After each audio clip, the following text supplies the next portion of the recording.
Thank you and welcome to the show this morning. The topic this morning is children, youth, and social media. And we're fortunate to have with us to talk about children, youth, and social media, Alana McLaughlin. I think many of you might be familiar with Alana. She's been with us a number of times. As a matter of fact, she started with us at the age of 8, and she's been with us as a regular guest since that time. And this day she decided to talk about children, youth, and the social media. And of course, Alana, let me welcome you to the show as well as the audience this morning to talk about what I consider to be a very, very important topic, and that is children, youth, and social media. But before we get into this topic, Alana, let's see if we can talk about you, about your background, your education, and some information in reference to some of your experiences. And then by that time, we should have finished this first segment, and then we'll get into the topic, children, youth, and social media. Let's start from that perspective. Well, a little about me. My name is Alana McLaughlin, as you've already stated. I go to John Early Museum Magnet Middle Prep, and I am on the student council. I have won the Abigail B. Jordan Academic Excellence Award. I am Junior National Young Leaders Conference alumna, and I'm just alumna of a number of things. I try to help out wherever I can, YMCAs, churches, events I can, and I try to do good by the world. And Alana, I think that we've always made it a problem, not a problem, but an idea that we would have our audience to know that all of these topics are of your selection. That is, it was your idea that you talk about children, youth, and social media this morning. And so as long as we understand that, let's see if we can start off by talking about what you might call children, youth, and social media by giving us some information about what we mean when we talk about social media and how we might have access to social media this morning. Well, social media is basically the websites that, everybody's on, Twitter, Facebook, etc. And there are all these websites that people can get on, put content on, talk to other people on. And social media is a helpful thing. It can also be a destructive thing. That's why so many social media sites are banned in so many school districts. Like at my school, Facebook, YouTube, Twitter, all that's banned. We can't get on those websites. And so basically, social media can be good in some instances, as in, looking up something, watching a YouTube video of something, for educational reasons. But then social media can also be a destructive thing. We've all heard stories of, the girl who was saying this on Facebook or saying this on Twitter or doing this on Instagram, and, where she offended some other person, people targeted her. And you know what? People like to come after other people on social media, and that's why I try and keep my distance from it. But it's inevitable that we're gonna at least have one social media profile. I mean, I know you have Facebooks and Twitters, etc. And I mean, they've become a part of daily lives, our daily lives, because we need them in some instances, or we feel like we need them. Okay, very good. And so in a real sense, you are familiar with social media. You've got a website. You've participated in activities dealing with social media. But now what about children and social media? What we'll try to do is to at least start off talking about children and social media, and during this second segment to pick up at that particular point. What about children and social media? Should children have access to social media? If so, why? And if not, why not? It depends on that child's level of maturity. I don't really recommend it though, but we can talk about that in the next segment. Mm-hmm. And so I'll get more into this in the next segment, but I don't recommend like small children about like 9 and under having social media, because it's a bad world out there. Well, I think you started dealing with social media at the age of 8, yet and still you don't believe that. No. I started on your show at 8, but I didn't make Facebooks or whatever until about, like, I guess 10 or 11. Okay, and of course, Lana, what we'll do, we'll take this first commercial break, and then we'll get back and we'll pick up at this particular point talking about children and social media. And we anticipate you giving us some information in reference to some of the things that you've been involved with since you started this particular show, because you've got a large number of videos on all aspects of social media as a result of this show. And we'll be back with our audience following this very, very short commercial break.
Thank you and welcome back to the second segment of the show this morning.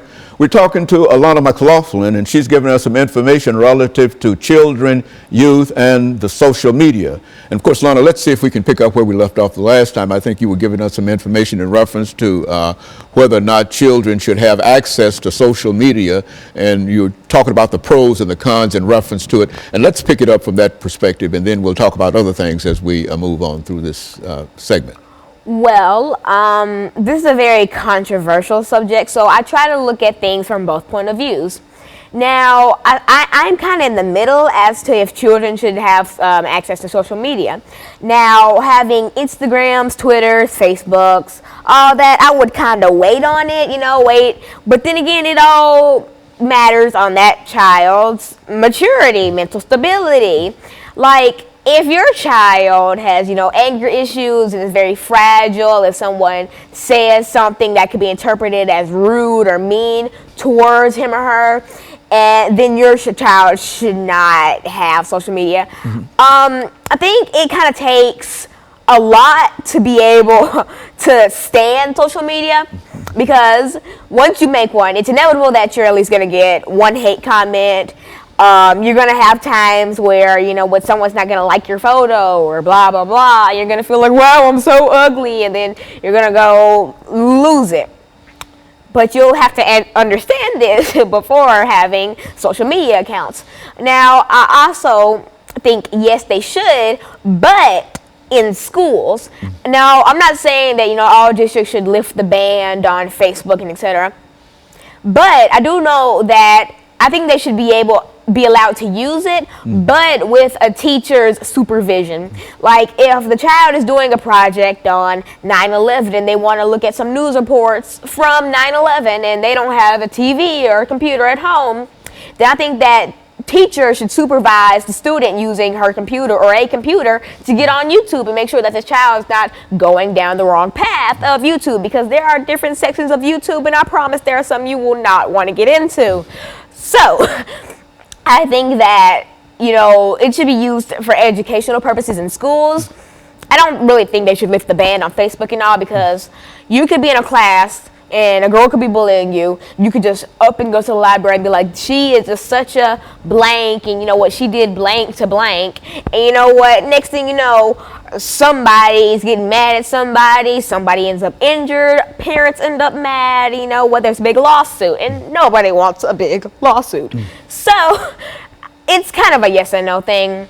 There are some websites that children should not get into. There are some websites that I don't get into for the mere fact that they're time consuming and they're too much to even handle. Like, I know of children who like to do a thing called catfish, which is where you'll create a social media profile, but as a profile picture, you'll add someone else's picture, and you'll add different information besides your true information. And you know what? I know kids who have done that on eHarmony.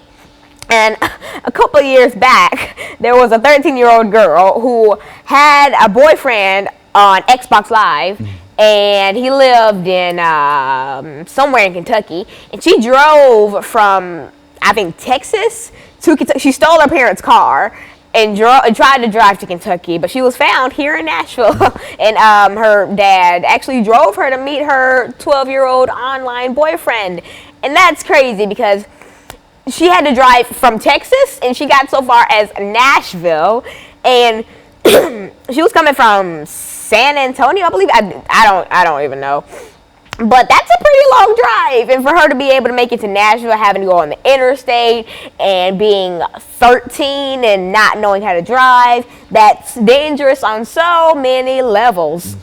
But she did it because she was in love with a 12-year-old boy. I don't know what happened to the couple. Maybe they're living happily. I doubt it, because who was in love at 13 and 12? You should be worried about what you're going to do as a class project at 13 and 12. You should be worried about Justin Bieber at 13 and 12. I mean, I personally don't like Justin Bieber, but that's none of my business. Anyway, so it really depends. If your child, if you're a laid-back person and you let your child do all the social media stuff, monitor what they do.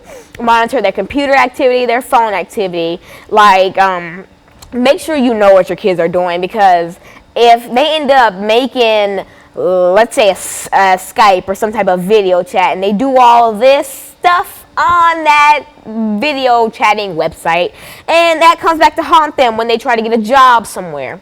That's, your child was messing up their lives from an early start. So, it really depends on your parenting skills and, what your child's maturity. If you have, an 11 or 12-year-old who, you think is ready for this horrible, cruel, yet fun social media thing, then be my guest. Do whatever you want. It's your child. But you know what? It just really, it depends.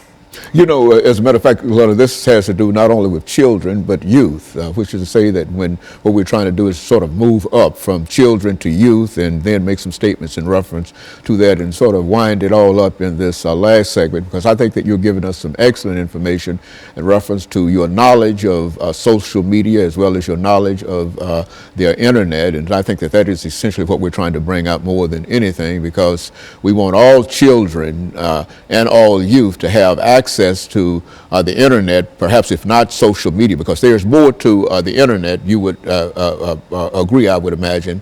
There's more to the internet than what we call social media. There are large other things that people can become involved in. There's way more to the internet. I have a laptop, and I barely get on social media websites, but there are lots of fun things you can do.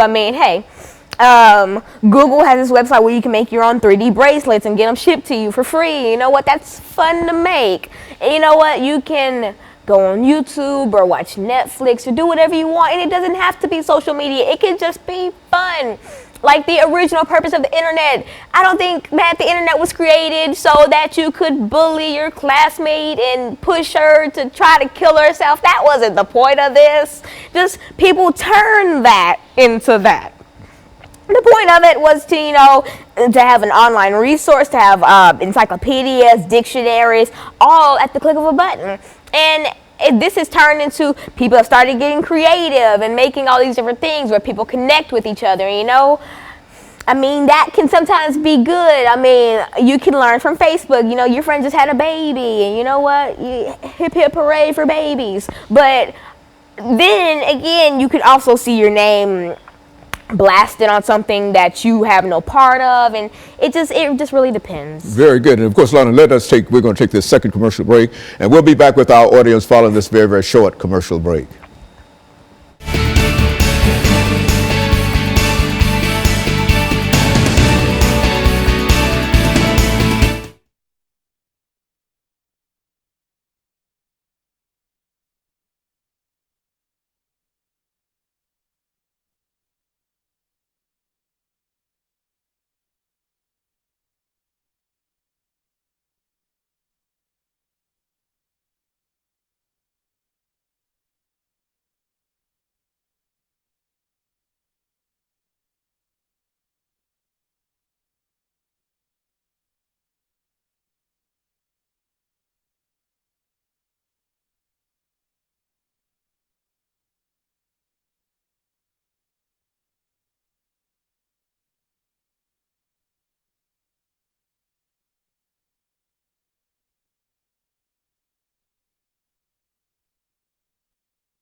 Thank you and welcome back to the final segment of the show for today. We're talking to Alana McLaughlin, and she's talking about children, youth, and social media. And she's given us some excellent information concerning access that children generally have to social media and the internet and the computer, and the positive things in reference to the computer, as well as some of the negative things. And so, Lana, let's pick up during this last 10 minutes of the show and talk about some of the other things, especially youth, not only children. I think we've tried to deal with children that might be within your range in terms of 8 to 11 years old and et cetera. But now what about people who are much older, youth and adolescents, and the social media? Well, I mean, adolescents, they're growing up. They get to, you know, decide what they want to do with their own lives. And you know what? Let them be. I think parents can kind of slowly back away from how much they monitor their children as that child gets older, because the older you get, the more responsible you are for your own decisions. And I mean, if you want to mess up your life with something, then, you know, you can mess up your life with something. But I think that parents should really close in on their kids, like younger, way younger, like 9 and under, when they try to do social media, because your child could be making YouTube videos, cursing and doing all this and doing all that. But then, what impact would this have if a child happens to get on the internet? If an adolescent happens to get on the internet and he's making rude, unseemly comments in reference to a large number of things, does that have any impact on his or her life? And how do people generally react to that? Well, see, society can be kind of crazy in a way. If your child is like 8 years old and, you know, cursing, doing all this, throwing gang signs, then people are gonna be like, where is their parent? Oh my gosh, get that child away. But if your child is 18 and doing all that, then oh my gosh, she's like so hardcore. Oh my gosh, she's so cool to be around. Like, oh my gosh, don't mess with her. And it really just depends on how you look at it. society views different people differently. I mean, if you have a black child doing this on social media, they were raised in the ghetto. Where are their parents? They're a crack baby. Blah blah blah blah blah. If you have a white child doing this, oh my gosh, their parents just don't know anything. He needs to be disciplined. I think he's a good child. He's just going down the wrong path. You have a black 18-year-old doing the same thing. Oh my gosh, it's such a hood rat. You're a gangster. You have a white 18-year-old doing this. Oh my gosh, no, she just doesn't know what she wants in life. And I mean, that's how social media sees it. I mean, if you had just pairs of different races all doing the same thing, society would look at them all differently because of society standards. If there's like, I don't know, if somebody jokingly posts like an Instagram picture of KFC saying, hey, look, this is my awesome dinner night, and that person is black, oh my gosh, you're a hood rat, all you eat is KFC. If a white person goes there, oh my gosh, like invite me, I want KFC. If you have just different races doing different things, it's just how they look at that. You know what? And that brings us to kind of a race thing. I mean, and I'm not saying that different races shouldn't do things. I mean, I do whatever I don't do whatever I want to do, but my decisions are what I want to do. I don't do something I don't avoid something because I think, wow, they're going to think I'm quote unquote white for this, or that would trap me in everything I do. Like, I go to school and I learn, I get good grades. Wow, you're so white. But then if my white classmate does sing, you're just really smart. But why do I have to be acting white if I get good grades, but a white person is just smart? Like, we're getting the same grade. We didn't do anything. Is white a new standard now? I thought it was a race. I may be mistaken, but I thought it was a race. Well, Lana, I think that you've mentioned also, and I think we've talked about this on a number of times, about how some young people are bullied in reference to social media, and there are some dire consequences in reference to some of the folks even commit suicide and that kind of situation. So what would you say to young people like that who might be contemplating, because they've been caught up in some of these situations you're talking about, if they've been contemplated to think of being bullied or bullying somebody, or perhaps even going so far as to take their own lives? What would you say in reference? That reminds me of a story. There was a cheerleader somewhere in some state in the U.S. or whatever. And she was like the average cheerleader, you know, she was peppy and happy and pretty, you know. But her Facebook wasn't very happy.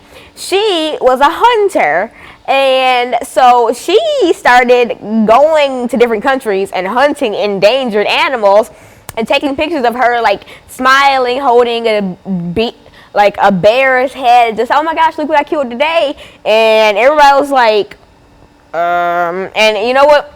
It shocked social media because they're like, wow, she's so peppy, but she's so crazy that she's hunting endangered animals and poaching and blah, blah, blah. And you know what? They bullied this girl to the fact where she had to quit her cheerleading team. And to this day, she probably still gets threats from people like, oh my gosh, you're so ugly, you're killing off humanity. And this also reminds me of the story of Amanda Todd. Amanda Todd was a girl who did some regrettable things on a video chatting website that I'm not going to state because, you know what, the website's perfectly fine. It's just what people do on the website isn't perfectly fine. And so Amanda got blackmailed for doing those regrettable things, and people took pictures of her doing those regrettable things, and they posted them on social media. And they posted nude pictures of her that she had sent, one of the regrettable things she did. And so she got bullied for that. And so at first she tried to, I think she tried to drink bleach, but she survived that. And then I think again, she moved schools and moved cities, and everything was going fine until, like, her past came back to haunt her. And I think this time she hung herself, and that's how she died. Well, in either way, she took her life and she succeeded. And so what you're saying is that this can be social media in a real sense, unless young people know how to deal with it, whether they're a child or whether they are youth or adolescents and et cetera. It can be a very, very detrimental kind of thing, as well as having all of its positive things. It can also have some detrimental things. And is that what we're suggesting here today? And yeah, and I mean, I'm not saying that Amanda didn't know how to take it. I mean, oh my gosh, suck it up. I mean, it's just your nude picture going around the whole world, and people from different countries are being able to see it. But I think it's her parents weren't really monitoring what she did, and they didn't know until it was too late. And so that's why, talk to your parents. Tell them what you're doing on social media. Make sure, let them in on what you do.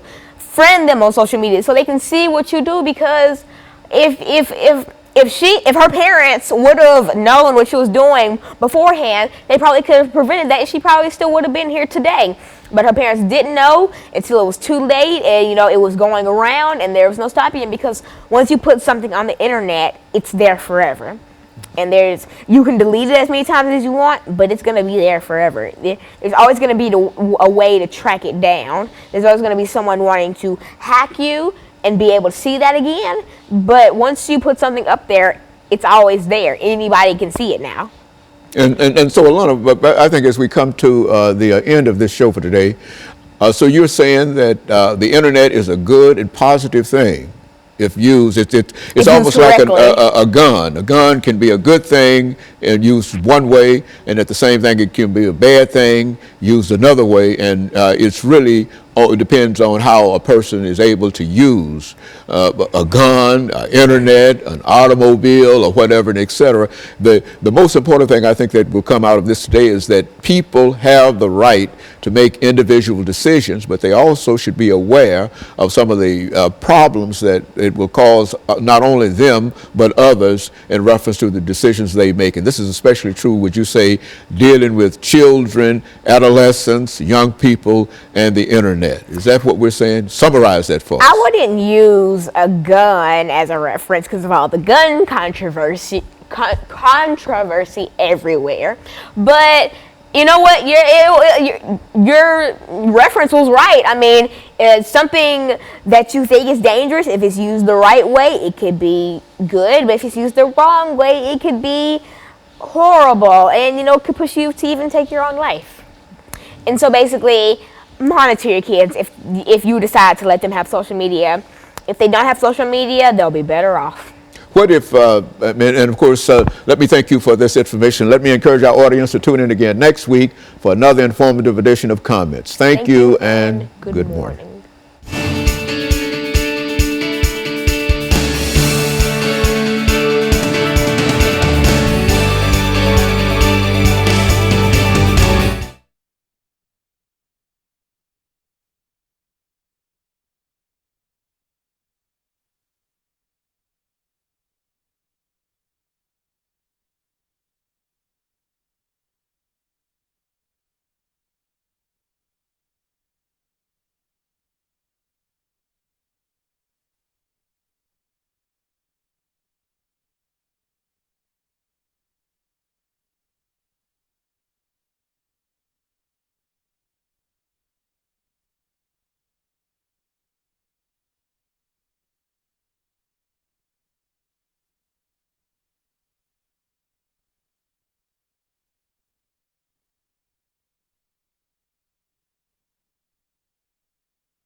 on her Yeah. because she was very close to him. Okay, Dr. Boone, what we'd like to do is talk about the impact of religion on world peace. And you've the man, you've got a lot of information in reference to religion, religions, and et Yeah, cetera, et cetera. And so, yeah. you know, Talk about my own intellectual pilgrimage around it that sounds as it good. relates to Martin Luther King and my study of King. And Okay, and so what we'll do with that first 6 minutes, we'll deal with what background, education, and experience. So okay, give us that and kind what of- led me to. just Yeah. give a summary of Okay. your background. That'll take Okay. 6 minutes, and then we'll end that first segment. Okay. And then we'll take 2 minutes, and we'll come back with the 8-minute segment, and we'll deal with the impact of religion on world peace. Exactly. Okay. And that'll be 8 minutes. Okay. So you deal with whatever you wish to deal with. And see, Okay. remember, I know nothing about any of that. Yeah, you know You're about the- that, you're the man. expert. That's You why a scholar you're too. there. Yeah. And then we'll take that final break for 2 minutes, and then we'll come back with 10 minutes, and we'll deal with the Middle East, Africa, and et cetera. Okay, Areas okay. you wish to deal with. Yeah, Is that all okay. right? Uh-huh. Okay, Sounds we'll great. that way. Uh-huh. As you'll find out, that this is one of the foremost authorities in terms of the African American experience, Dr. Martin Luther King. This man has more books on Dr. Martin Luther King than any other single individual in the world. Just retired quite recently from Vanderbilt University after a career of 30 years. 30 years at Vanderbilt, teaching religion at Vanderbilt University, et cetera, et cetera. So we've had him on this show on just a number of occasions, and he's got just so much information.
Thank you and welcome to the show this morning. The topic this morning is the impact of religion on world peace and community. And we're fortunate to have with us a person who has considerable information in reference to religion, civil rights, and a number of other things, Dr. Lewis Baldwin.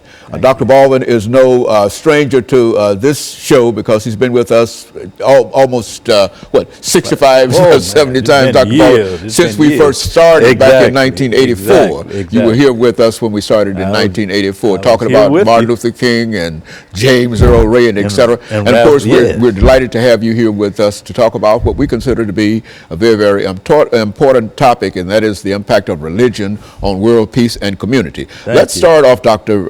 Baldwin, by demonstrating to the audience some of the things that we've already said in reference to you by having you to give us some information about your background, your education, and some of the things that were important in terms of eventually leading you to us this morning. And then that second segment, we'll have an opportunity to get started for the next 18 minutes dealing with the impact of religion on world peace and community. Let's do it from that perspective. Well, I would begin by saying that I grew up in a community in Wilcox County, Alabama, Camden, Alabama, that was very tension-packed, and there was a lot of violence and a lot of hatred and a lot of segregation. So at that particular point, I developed a deep interest in the role that religion might play, not only in eliminating problems of segregation, but in eroding the problems that cause war and human conflict on a global level. So having grown up in Camden, Alabama, I was born there in the late 40s. I grew up there. I went to Talladega College in Alabama, Crozer Theological Seminary in Rochester, New York, and from there to Northwestern University in Evanston, Illinois. And throughout my intellectual pilgrimage, I was always concerned about what religion has to say to the ethics of war and peace. So that's my primary concern. How can religion today be put to the service of world peace and community? How can we use the creeds of religion, the practices of religion to bring about world peace and community? And so, in a real sense, the impact of religion on community and world peace is something that you've dealt with for a long time, and you've got some excellent information, I'm sure, in reference to that. Now, we've got a couple of minutes before our first commercial break. Let's give us an overview in terms of what it means when we talk about the impact of world peace, of religion on world peace and community. Just an overview, a couple of minutes overview. Yes, I think we have to begin with history, because if you look back at the beginnings of Christianity, the early Christians were actually had in mind a peace mission and a peacekeeping mission. And Dr. King, Martin Luther King Jr., often talked about the early church as a kind of model for what we should be about today in terms of bringing about peace and a sense of community across the world. So I grew up studying Dr. King in college and seminary and graduate school. And actually, Dr. King and one of his intellectual influences, Mohandas K. Gandhi, inspired my interest in what religion might say to our struggle to really bring about world peace and community on a practical level. You can talk about it on theoretical level. And that's where you get at Gandhi and King and others, Albert Lutuli in South Africa, Albert Schweitzer, all of these other thinkers.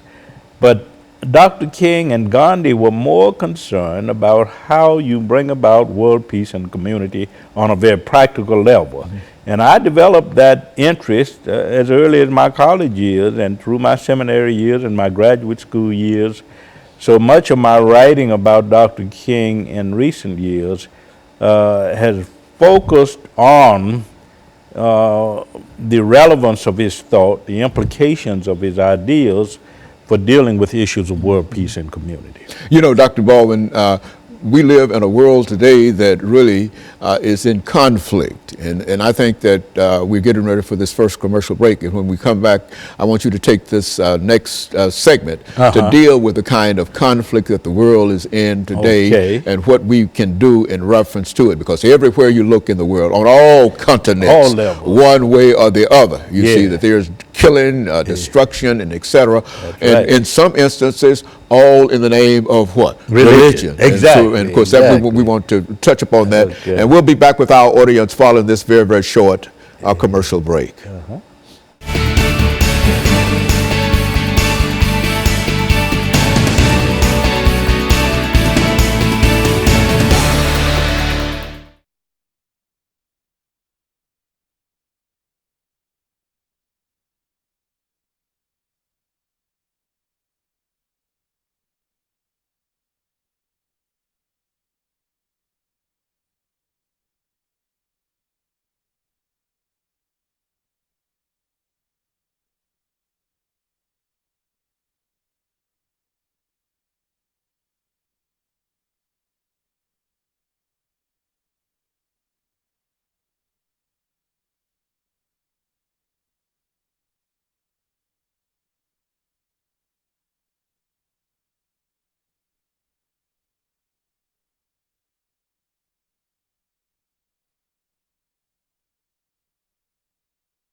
Thank you and welcome back to the second segment of the show for today. We're talking to Dr. Lewis Baldwin, and he's the retired professor at Vanderbilt University, and he's given us a lot of information in reference to the impact of religion on world peace and community. And Dr. Baldwin, let's pick up at this second segment and allow you to, I think, in terms of all of your experiences and all of the information that you have to bring to bear during this 8-minute segment, dealing with methods of the impact of world peace on religion and community. Do it from that perspective, because I know you've got all that information. I think we have to begin, with the history of the Christian church. Martin Luther King Jr. used to often say that the Christian church in the apostolic years was actually a model for how to deal with peace and war issues, because the early Christians did not fight war. He said they were martyrs. They went to the grave with a song on their lips, a prayer on their hearts, and a smile on their faces.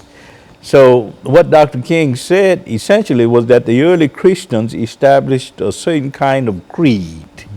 And the creed was that human beings are interrelated, that love is the supreme unifying principle of life, and that we should be about building peace and community. So I look back to the early church when I talk about peace and war issues, because I think it's very important in terms of what we think of a standard for how our actions should be today. But when we look at today, you got war going on between Shia and Sunni Muslims in Iraq. You got war going on in the Middle East between Jews and Muslims. You got a war going on in India between Hindus and Christians.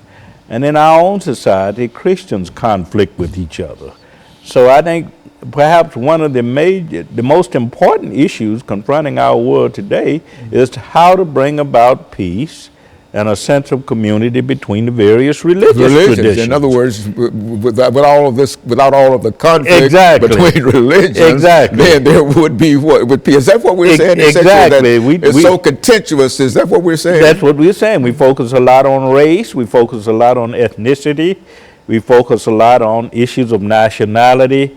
But we need to look at religion, because as Dr. Martin Luther King Jr. said in 1964, religion has caused more tragic wars than anything else. At the same time, religion claims to embrace creeds that prevent violence and war.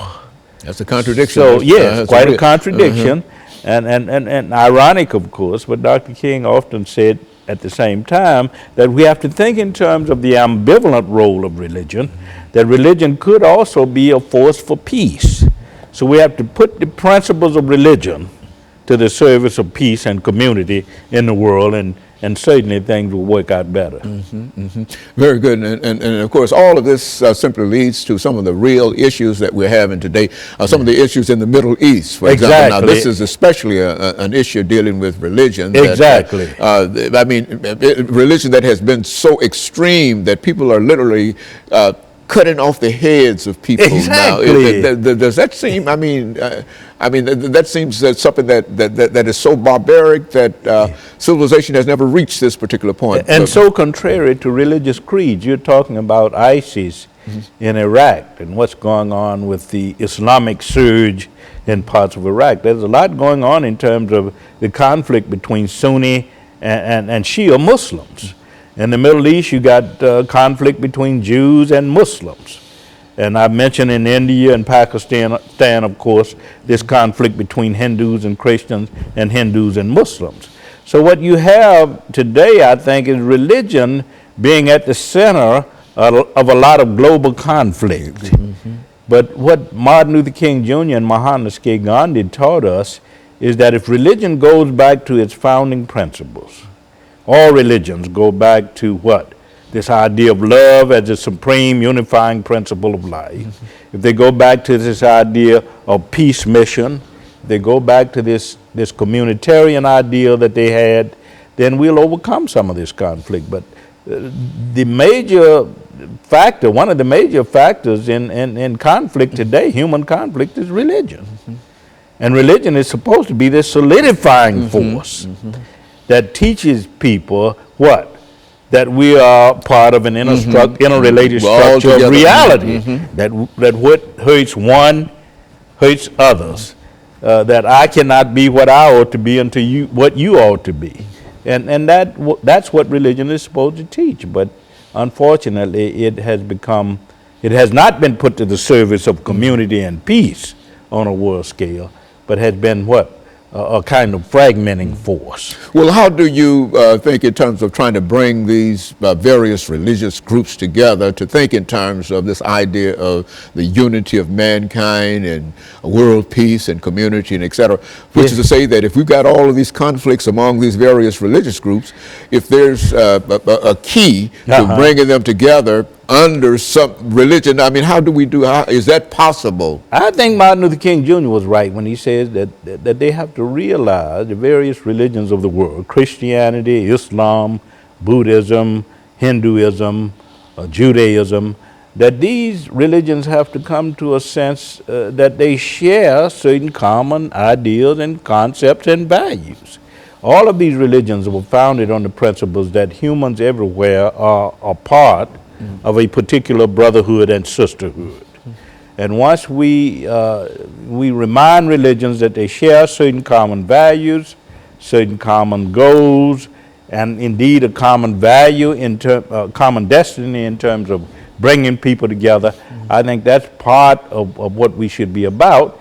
And then teaching and reminding them that they have to translate what they say in creeds into deeds. Very good. And Dr. King and Mohandas K. Gardner had a lot to say about that. You not only proclaim brotherhood and sisterhood and community and peace and nonviolence and community and forgiveness, you not only proclaim these values in creeds, you also try to translate them into what? Practical action and practical reality. And that's how you bring about justice and peace. And we're getting ready for this final segment, Dr. Baldwin, and during the meantime, let's have you, when we come back, let's have you to reflect upon one of the organizations that might be in a position to sort of bring about this kind of unity among the various religions, the United Nations and et cetera, and et cetera. And there are many. And speak to those organizations that are involved in doing some kind of work that has an effort to try to bring the various religious groups together and et cetera, et cetera. We want to do that and at least leave some kind of message in reference to that. And we'll be back with our audience following this very, very short commercial break.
Thank you and welcome back to the show today. We're talking to Dr. Lewis Baldwin, a retired professor at Vanderbilt University, who's giving us some information relative to the impact of religion on community, on world peace and community. And Dr. Baldwin, I think you've laid out a very good foundation in terms of the conflicts between various religious groups, and all of them believing that their point of view certainly is the correct point of view. But let's look at efforts on the part of all of groups to try to bring these various groups together and to make some kind of sense out of all of our creeds, which could bring about some kind of understanding of one another and et cetera. Let's start with dealing with organizations. Exactly. I think when you look on a more regional level and perhaps even a national level, you have organizations like the Southern Christian Leadership Conference, which is a part of Dr. Martin Luther King Jr.'s legacy. You have the NAACP, which is a national organization which claims to pursue peace and community through legislative and judicial measures. You also have ministerial alliances throughout the country, all interested in what? Pursuing what we call peace, world peace and world community. But what Dr. King called for and Mahatma Gandhi was interested in, of course, was a coalition of world religions that embraced peoples of all faiths to promote this idea of world peace and community. Dr. King called it moving from an emphasis on the arms race to the peace race. And he saw the United Nations, Dr. King did, and as very important in terms of its role as a peacemaking and a peacekeeping force. Dr. King often said that if world peace is to be brought about, the United Nations should serve an important role, because it's all about nations from different parts of the world, different continents coming together to share their values, their ideals, their concepts about what it means to live in community. And Dr. King called that a stress on the interrelated structure of all reality. That's very good. That would be Dr. King's statement. That interrelated structure of all reality. And I think that's what we should be about today, because we live in an era of global terrorism. I mentioned earlier about ISIS forces moving into parts of Iraq. And that's what we should be about, applying the principles of love, which is the supreme unifying force of all religions, peace, which is peace mission espoused by all religions, the communitarian ideal embraced by all religions. What we should be about is trying to apply on a practical level these principles to the world in which we live today. Because as I said earlier, all of these figures, King and Gandhi, even if you go back to the teachings of Jesus Christ, they taught us that humans are what they ought to be when humans are what they other humans are what they ought to be. I cannot be what I ought to be until you are what you ought to be. And I think that's the defining principle of what all of these religions teach. And so I think you mentioned this idea of love. I think that if there is love among all religions, and I think that every religious group would say that we're involved with love and exactly. But I think that the criteria has to be that of goodwill, understanding. Exactly. And if you've got goodwill and understanding, you've got a large part of what we might consider to be love. Yes, it's about putting into practice what you say in your creeds and your confessions of faith. And this is what King and Gandhi often said. The problem is not what we confess in our creeds, in our confessions of faith, but the problem lies in our failure to engage in a kind of practical application of what we say in our creeds and in our confessions of faith. So it's a matter of moving from what we say to what we should be doing. From I think you indicated earlier, from the creed to the deed. Yes, Exactly. and I think I think that sort of summarizes in a real sense what all that would apply to all religious groups. Exactly. Because all religious groups talks about love and it has a creed. Yes, and I think all religious groups, if they are honest, would say that war and violence are obsolete. They no longer solve human problems. That we need to move beyond all forms of violence, including war. And how do we do that? We do that by not only affirming our faith, but also somehow or another practicalizing what we believe by engaging in practical efforts to bring about peace in the world. And different religions might have different ways of achieving that. But the important thing is to be practical about what we believe, to put it into practice. And that's how you bring about peace. Dr. Baldwin, as a final note to some of the young people, you see, I think that there are some of us who are so old that we might never change. Exactly. But as a practical example, what could you say to young people today as to what they ought to do, no matter what religious group they might be affiliated with, that what they ought to do and have to do in order to make this really a true world of what? Yes. Peace and community. And you community see, if that's, and justice. And justice. If that's those, for example, and especially justice. And I think that you are sort of reflecting upon what has gone on in Missouri quite recently. In Ferguson, Missouri. In Ferguson, Missouri. What can you say to people like that in terms of what religion? I think young people have fallen victim to this idea that an eye for an eye and a tooth for a tooth is the best way of responding to human problems. And I would say to the young people that they need to study people like Gandhi and King and Albert Lutuli in South Africa and Albert Schweitzer and other figures who gave us a different way of dealing with human conflict. Violence never solves anything. Violence results in a cycle of violence. And I would say to the young people that they need to be more intentional about how they respond to issues of human conflict.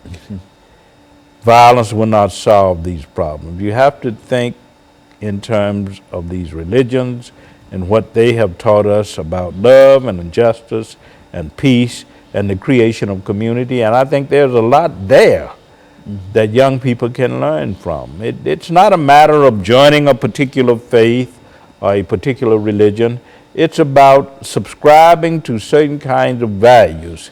If you believe in the dignity and worth of all human personality, if you believe in the interrelated structure of all reality, that we are all related to each other, that what happens to one also happens to all of us, if you believe in those principles, then certainly you will seek another path. Well, Dr. Baldwin, I think one of the issues here, though, is this idea of to speak to those issues is really to, in a real sense, overall speak to religion. Exactly. And I think that, as you know well, that there has been quite a bit of controversy in terms of what we call teaching religion in schools. Now, how do you incorporate some of the ideas and et cetera, without being charged with teaching religion in school that might violate the Constitution and et cetera, et cetera? What do you do in reference to that? I think this whole idea that we can teach without the influence of religion in schools is really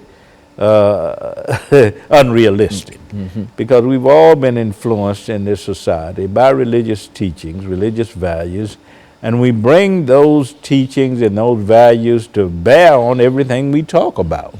So I think that is no problem. You can't teach religion in schools, but you can teach values at the educational levels, all educational levels. And I think what we need to do is to say that, hey, I'm not trying to promote a particular kind of religion. I'm not trying to missionize people or bring people in a particular faith. But we need to understand those values and embrace those values that are essential to human welfare and survival. And those values are about peace, they're about justice, they're about living in community.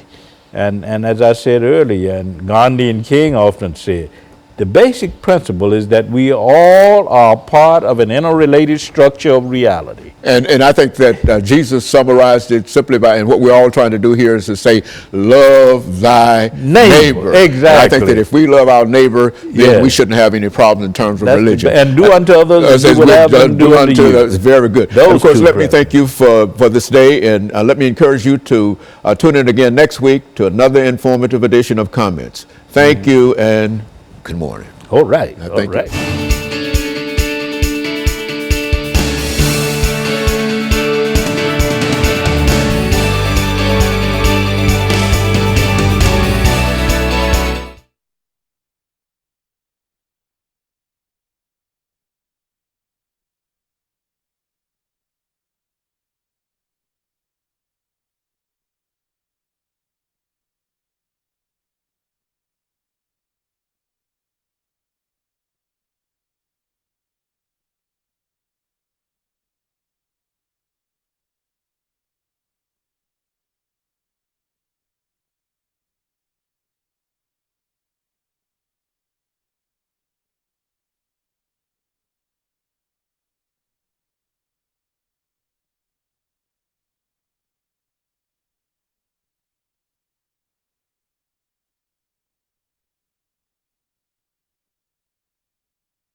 I'll come up with kill, Kevin, or whatever. So I said, K Walker. K Walker, get it covered real good. Huh? I hear you. Yeah, Dr. Baldwin here, he's talking about the impact of religion and social institutions, etc. Yeah. It was an excellent show. Yeah. Would you mind giving me a mic check? Mic check, 1 2 1 I think I 2. might need some help to keep this Yes, from rolling sir. away. I can get up there. Oh yes, girl, I got this many moons ago, and I was like, I remember my rule of thumb: you don't ever film with your arms out because you're in the South. So I made my husband drive me this jacket on his way to class this morning. You talking a little bit. Okay. Checking your level in the back. Do re mi fa sol la ti do. What? Don't You've been keeping secrets. Oh, no. Do re mi fa sol la ti do. So this is You sing in the choir?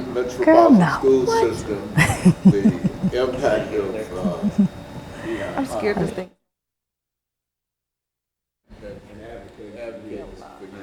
power and parents. Hello, hello, hello. How you doing back there, sexy?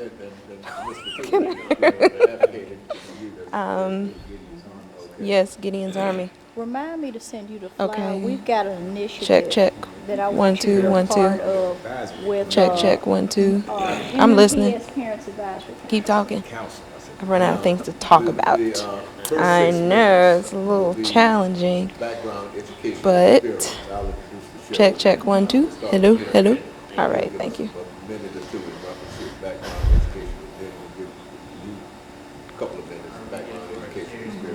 Couple of minutes background education experience. We'll be running out of time after we introduce it because we'll have 6 minutes for that aspect of the program. Then we'll have a 2-minute commercial break and we'll come back with 8 minutes. And this is where we'll pick up with empowering students and advocating for youth, advocating for empowering parents, and advocating for youth. Okay. Very good. What's the initiative? What's the first thing? Is No, you were telling me about an initiative. Oh, UNCF. And I'm going to Sorry. infringe on his time and tell you all of that. Okay. But yeah, UNCF. Okay. Okay, y'all ready for the show? Of course. Okay, this will be a good show. Make sure I don't have anything exposed. And I raised that's why Let's see. I was trying to put on a blouse and some pants, but I was like, I'm not gonna make it. No, Don't you, girl? In the panties, you're not going. That's It's too late for that. Okay, I'm There sorry. you go, girl. There you I'm go. sorry. I'm so sorry. Yeah, usually they say I look like a pit bull. I always look mad like, I'll get you. If folks acted right, you wouldn't have to make There them you go. face. There you go. There you go. Power and Look at you there. Don't be running up on me like that. You went pit bull for real on them. Don't y'all be running up on me like that.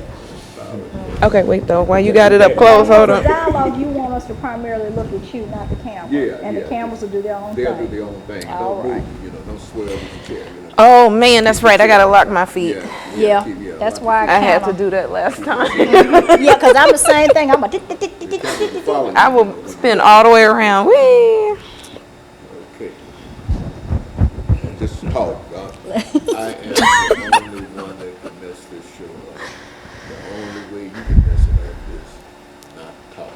Okay. It really doesn't matter what you say. I need lip gloss. Don't want it to talk. Talking, huh? It's the only way. Because most folks will watch you pass it through the kitchen and they'll catch a word or two. They don't know what you're talking about. And so they'll say that you're saying the same thing and not saying anything at all. So y'all did an excellent show for us earlier. Metropolitan School System, empowering parents and advocating for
Thank you and welcome to the show this morning.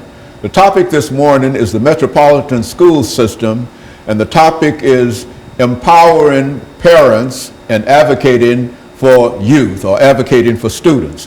And we have with us to talk about the Metropolitan School System and the empowering of parents and the advocating for youth, Pastor K. Walker. And of course, Pastor K. Walker will give us some information in reference to his background, his education, and his experiences. And then we will hear from Ms. Lanier, who will also give the similar kind of information. And then Ms. Fatuga will end this segment of the show by talking about her background, education, and experience. Let's start off, Pastor, by having you to give us some information about your background, education, and experience. And then we'll go to you, Ms. Lanier, and Ms. Fatuga. All right. Thank you, Dr. Haney, for once again having us on the show, and good morning. And we'd just like to say I'm Pastor Kelvin L. Walker. I pastor the Hands of God Christian Church. We're located in East Nashville. Born here in Nashville, Tennessee. Educated, I always say, partially in the public school system until I got up to a point before they started calling it the school-to-prison pipeline. I fell through that trap, got kicked out of the public school systems here in the state of Tennessee, all throughout Davidson County. And went to the Navy, went through the Navy, got out of the Navy, got a GED, did a little time studies in Tennessee State University. Of course, I got incarcerated in the prison system and did some studies at with Trevecca East Campus Prison Program, and did a few things later on years with Edmondson Junior College, which is now defunct and out of business. Don't have a degree in anything, but fortunate to be in contact with a lot of people that are very intelligent, very smart, and very degree professionals like the young ladies here on this panel today. And that's, you know, and when you got friends like that and associates like that and affiliates like that, you're smart. And I can appreciate that. And of course, Ms. Lanier, let's talk about your background, your education, and your experiences. Ms. Fatuga will give us similar kind of information about her situation. As always, it's a pleasure to be here. My name is Erica Lanier, and I wear 3 hats currently. First and foremost, I'm a parent of 2 lovely daughters in MMPS schools. I also serve as the chair of the Parents Advisory Council for MMPS, and I serve as the education chair for the NAACP.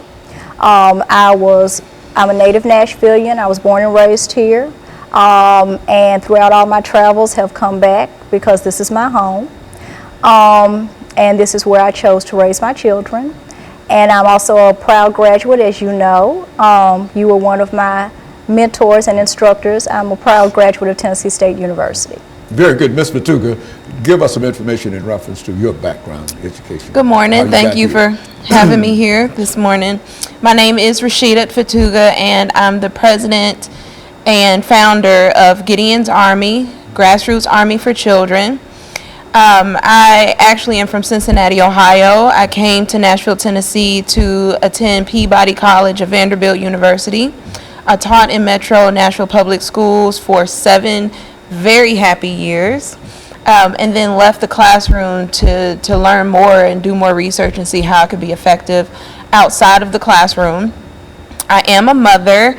I homeschool my 2 children, but I am an adoptive mom. And so I have 5 grandchildren who are in Metro Public Schools. So I am in a different school quite often, and I'm happy to be here. So very good, and we're happy to have you here. Pastor Walker, let's see if we can have you to sort of summarize the topic that we're dealing with today, empowering parents and advocating for youth. And then we'll come back during the second segment, and we'll start off dealing with Ms. Lanier, dealing with some aspects of what we were talking about here. Okay, Dr. Haney, I think what's important to understand and note is that within the Metropolitan Nashville public school system, to me, in my opinion, I think the system could come up a little bit better than it is in terms of how we're training and teaching our children. As we had a meeting with the Board of Education not too long ago, we was able to present Gideon's Army to the Board of Education, and one of the things that I had expressed to them was the fact that if you've been trained as an educator to educate, then we have an expectation that when we send our children to you, that you educate them and not push them to the side, not medicate them because you can't seem to somehow find a way to educate our children. In other words, if you went through the educational process to become who you are and to have the position that you have, then I send my child to you, I have an expectation from you to teach my child. And if my child is not lining up in the way maybe that they should line up, then I expect you to find a way to teach them, because you've been educated to educate them. And that's what my expectation is. And I'm glad to be partnered with Erica Lanier and Rashida, because they are go-getters. They're on fire. They're passionate about what they're doing, and I'm glad to be a part of it. Very good. And of course, we'll start with you, Ms. Lanier, when we come back, excuse me, following this very, very short commercial break.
Thank you, and welcome back to the second segment of the show for today.